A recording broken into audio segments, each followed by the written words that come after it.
नमस्कार बंधुरा सुमिता रान्नाघरे सबाइके स्वागत। आबारो चले एसेছি তোমাদের সাথে নতুন একটা রেসিপি শেয়ার করতে। তোমাদের সাথে তো অনেক মাছেরই ঝাল রেসিপি শেয়ার করলাম। সিলভার কাপ মাছের মাথা আর লেজার রেসিপি ঝাল করব, একটু অন্য রকম ভাবে এই ঝালটা বানাবো। এই ঝালটাও বাড়িতে একবার হলেও ট্রাই করে দেখো। সিলভার কাপ মাছের দুটো মাথা নিয়েছি আর দুটো লেজা নিয়েছি।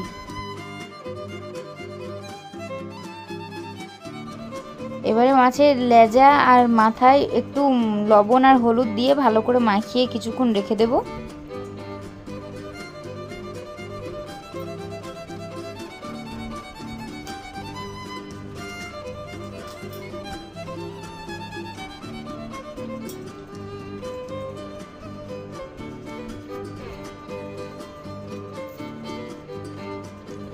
একটু বেশ ভালো করেই মাখাবো যাতে মাছের মধ্যে মশলাটা ভালোভাবে ঢুকে যায়।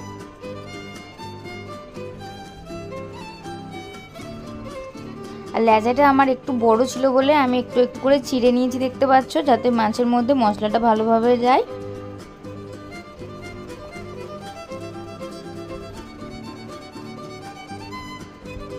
আমি একটু ভালোভাবেই লবণ হলুদটা মাখিয়ে নিচ্ছি।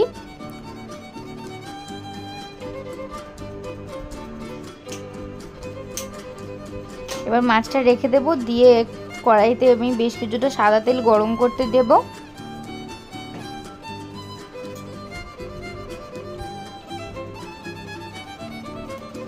ভালোভাবে তেলটা গরম হয়ে গেছে, আমি মাছগুলো একে একে ভাজতে দিয়ে দেব।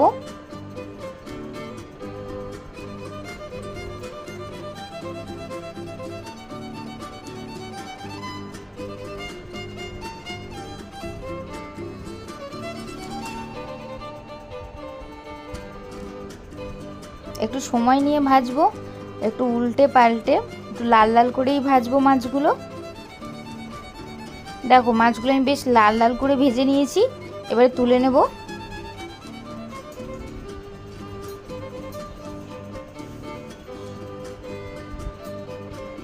এবার মাছের মাথাগুলো ভাজতে দিয়ে দেব।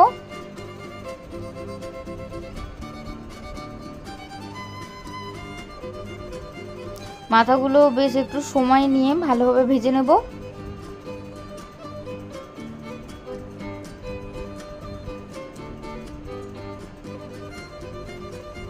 মাথাগুলো বেশ অনেকটাই বড় বড় ছিল, ওই জন্য একটু উল্টে পাল্টে আমি বেশ ভালো করে ভেজে নিচ্ছি, দেখতেই পাচ্ছ। মাথাটাও আমার বেশ ভালোভাবে ভেজে নিয়েছি, তুলে নেব।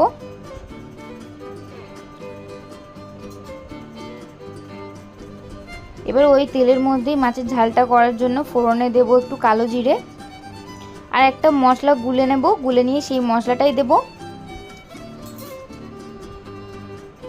দেখো আমি এখানে একটা চামচের উপরে মশলাটা গুলে একেবারে দিয়ে দেব।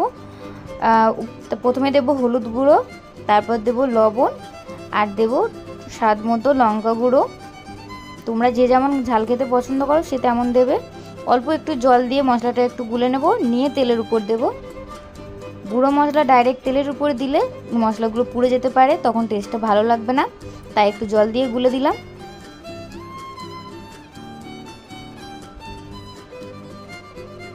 এবার মশলাটা বেশ ভালো করে একটু কষিয়ে নেব।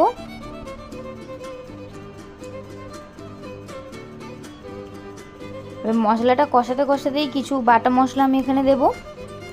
হাফ চামচের মতো দিচ্ছি আদা বাটা, আর এখানে আমি গোটা জিরে, রাঁধুনি আর গোটা ধনে একসাথে আমি বেটে রেখেছিলাম, সেই বাটা থেকে আমি 2 চামচ মতো দিয়েছি।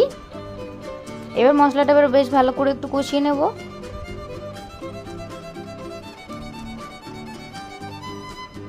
এই রাঁধুনিটা দেওয়ার জন্য এই ঝালটার টেস্টটা একদম অন্যরকম হবে, আর এটা খেতে ভীষণই সুন্দর হয়।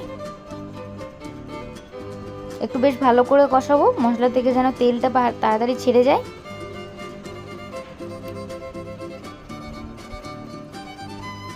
দেখো মশলা থেকে তেল ছাড়তে শুরু করেছে, আমার মশলাটা ভালোভাবে কষানো হয়ে গেছে।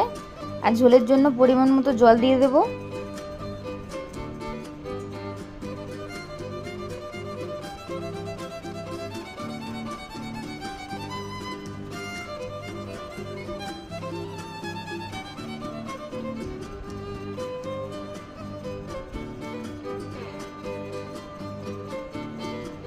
দেখো আমার ঝোলটা হালকা ফুটে এসছে।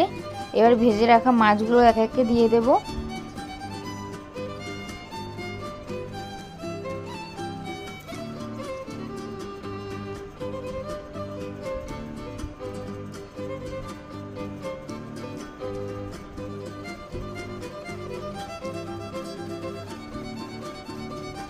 এবার মাছগুলো দিয়ে আমি হাই ফ্লেমে 5 থেকে 6 মিনিট ভালোভাবে রান্না করে নেব।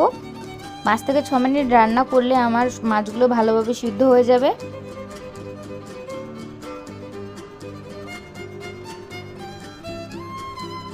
দেখো ঝোলটাও অনেকটা কমে এসছে আর মাছগুলো ভালোভাবে সিদ্ধ হয়ে গেছে। এবার নামিয়ে নেব। গরম ভাতে এই মাছের এক পিস মাছ আর একটু ঝাল থাকলে আর কিছুই লাগবে না। এই ভিডিওটি ভালো লাগলে like, comment, share and subscribe করতে ভুলো না। আবারও দেখা হবে নতুন কোনো ভিডিওর সাথে। ততক্ষণ সবাই সুস্থ থাকবেন, ভালো থাকবেন। ধন্যবাদ।